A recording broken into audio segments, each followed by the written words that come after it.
ఈ రోజు ప్రతిపక్ష నేత చంద్రబాబుకు చాలా కీలకంగా మారింది.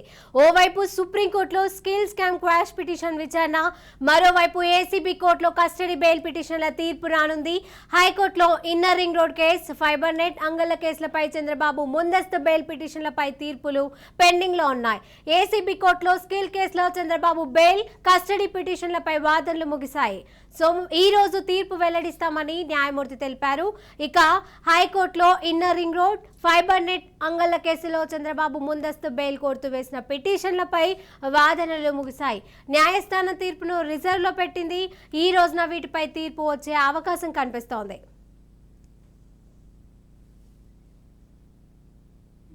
అంశాన్ని మనం పరిశీలిస్తే రిమాండ్ను ప్రశ్నిస్తూ ప్లస్ క్వాష్ పిటిషన్ కూడా వేయడం జరిగింది.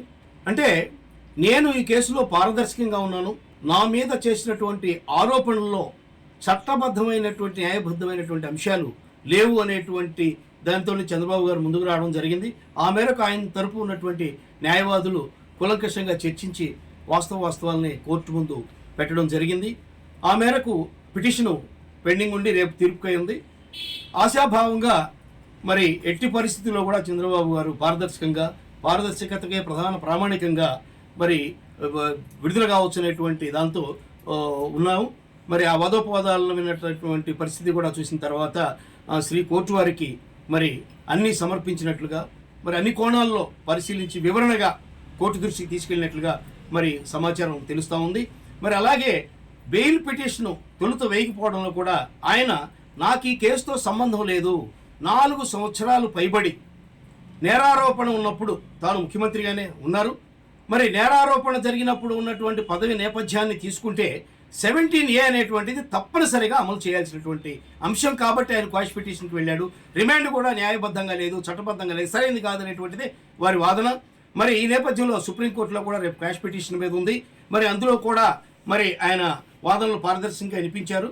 మరి శ్రీ కోర్టు వారు అవన్నీ కూడా పరిగణనలోకి తీసుకొని మరి న్యాయసమ్మతమైనటువంటి తీర్పుని వెలువరించే అవకాశం ఉందని ఆశిస్తున్నాము. అదే నా అభిమతం. అలాగే లోకేష్ గారి మీద కూడా మరి ఈ ఏదైతే ఇన్నర్ రింగ్ రోడ్ ఉందో ఆ కేసుకు సంబంధించి కూడా శ్రీ కోర్టు వారు 41A నోటీస్ ఇవ్వమని చెప్పడంలోనే మనకి అర్థమవుతా ఉంది.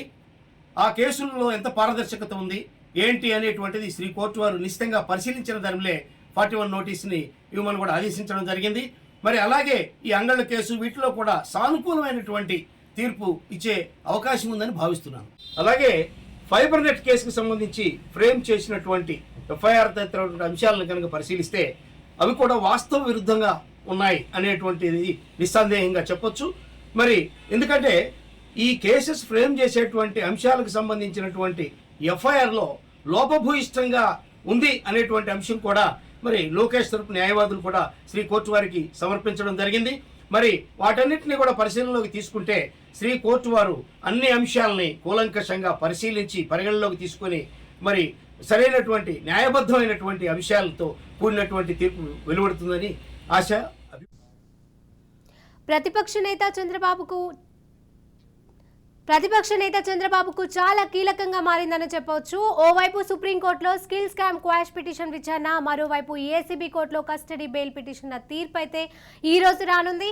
ఇక దీనికి సంబంధించిన పూర్తి అప్డేట్స్ మా ప్రతినిధి మోహన్ అందజేస్తారు. మోహన్, ప్రస్తుతం మనం చూసుకుంటే ఈ సోమవారం అనేది చంద్రబాబుకి చాలా కీలకంగా మారిందని చెప్పుకోవాలి. ఎందుకంటే కింద కోర్టు నుంచి సుప్రీంకోర్టు వరకు అన్ని కోర్టుల్లోనూ ఇంచుమించుగా విచారణలు కావచ్చు, తీర్పులు కావచ్చు, వీటన్నిటి నేపథ్యంలో అన్ని కూడా ఈ రోజే ఫైనలైజ్ అవుతాయని టీడీపీ శ్రేణులందరూ కూడా భావిస్తున్నారు. అయితే మనం చూసుకోవచ్చు ఇప్పటి నుంచి కూడా కొంత సిఐడి తరపు న్యాయవాదులు కావచ్చు, కొంత గవర్నమెంట్ తరపున వీళ్ళంతా కూడా కొంచెం ఎక్స్టెన్షన్ అనే విషయానికి ఎక్కువగా ప్రాధాన్యత ఇస్తున్నట్లుగా టీడీపీ శ్రేణులు విమర్శిస్తున్నారు. ఎందుకంటే ఎంతకాలం అవకాశం ఉంటే అంతకాలం చంద్రబాబు నాయుడు జైల్లో పెట్టాలని ఒక కక్షపూరితమైన చర్యగానే చేస్తున్నారు ఇదంతా అని చెప్పేసి టీడీపీ శ్రేణులు చెబుతున్నారు. ఈ నేపథ్యంలోనే మొత్తం మనం చూసుకోవచ్చు సుప్రీంకోర్టులో ఈరోజు స్కిల్ స్కామ్ కేసు ఒకటి ఉంది. దానికి సంబంధించి క్వాష్ పిటిషన్ వేశారు. ఎందుకంటే ఫస్ట్ నుంచి కూడా దీని మీద ఎక్కువ ఆశ పెట్టుకున్నారు టీడీపీ తరఫునటువంటి సీనియర్ న్యాయవాదులు సిద్ధార్థ్ లోద్రా. అయితే ఈ నేపథ్యంలో ఈ రోజు ఎట్టి పరిస్థితుల్లో స్క్వాష్ అవుతుందా, లేకపోతే మన సిఐడి విచారణ ఏమన్నా మళ్ళీ వాదనలాగా వినిపిస్తారా అనే అంశాన్ని కేసు నెంబర్ 56 గా సుప్రీంకోర్టు బెంచ్ ముందుకు రానుంది. ఈ నేపథ్యంలో పూర్తిగా మనం చూసుకుంటే ఎట్టి పరిస్థితుల్లో స్క్వాష్ అయితేనే కడిగిన ముత్యంలో చంద్రబాబు వస్తారు అనేది ఫస్ట్ నుంచి చూస్తున్నటువంటి అంశం. ఈ కేసులో కూడా 17A కీలకంగా ఉంది. సెక్షన్ 17A అనేది చంద్రబాబుకి వర్తిస్తుందని చెప్పేసి చంద్రబాబు తరపు న్యాయవాదులు చెబుతున్నారు. అలాగే ఇటు చంద్రబాబు ఎగెనెస్ట్ గా ఖచ్చితంగా 17A వర్తించదని చెప్పేసి ఏజీ పొన్నం సుధాకర్ రెడ్డి కూడా హైకోర్టులో వాదించారు. ఇక్కడ నుంచి డిస్మిస్ అవగానే సుప్రీంకోర్టుకి వెళ్ళారు. ఇక్కడ సుప్రీంకోర్టులో కూడా ఇదే అంశంపై మనం చూసాం. మొన్న చర్చలు కూడా ఇదే అంశంపై వాదనలు కూడా జరిగినాయి. ఈ రోజు కూడా ఇదే అంశంపై ఎక్కువగా పట్టుబట్టే అవకాశాలు ఉన్నాయి, వాద ప్రతివాదం జరిగే అవకాశాలు ఉన్నాయి. ఈ నేపథ్యంలో ఓవరాల్ ఏదైతే అవుటర్ రింగ్ రోడ్ కేసు ఉందో, ఇన్నర్ రింగ్ రోడ్ కేసు ఉందో, ఇన్నర్ రింగ్ రోడ్ కేసు కావచ్చు, అంగళ్ళ కేసు కావచ్చు, ఇవన్నీ కూడా ముందస్తు బెయిల్ కి దాఖలు చేసినటువంటి హైకోర్టులో చంద్రబాబుకి దాని మీద కూడా విచారణ సాగనుంది. ఈ నేపథ్యం అక్కడ కూడా ముందస్తు బెయిల్ వచ్చేస్తే ప్రజాక్షేత్రంలో ముందుకెళ్లి హ్యాపీగా ప్రజాక్షేత్రంలో ఎలక్షన్ క్యాంపెయినింగ్ చేసుకోవచ్చు అని చెప్పేసి చంద్రబాబు కూడా ఆశిస్తున్నట్లు తెలుస్తుంది. ఇవన్నిటికీ కూడా నారా లోకేష్ ఢిల్లీ నుంచి న్యాయ పోరాటం, న్యాయ సంబంధమైన చర్చలు జరిపి అన్ని సలహాలు సూచనలు తీసుకొని దీన్ని ముందుకు తీసుకెళ్తున్నాడు. ఎందుకంటే నారా లోకేష్ కి క్లియర్ గా ఇన్స్ట్రక్షన్స్ ఇచ్చినటువంటి మొన్న ములాఖాతులో చంద్రబాబు ఇచ్చారని తెలుస్తుంది.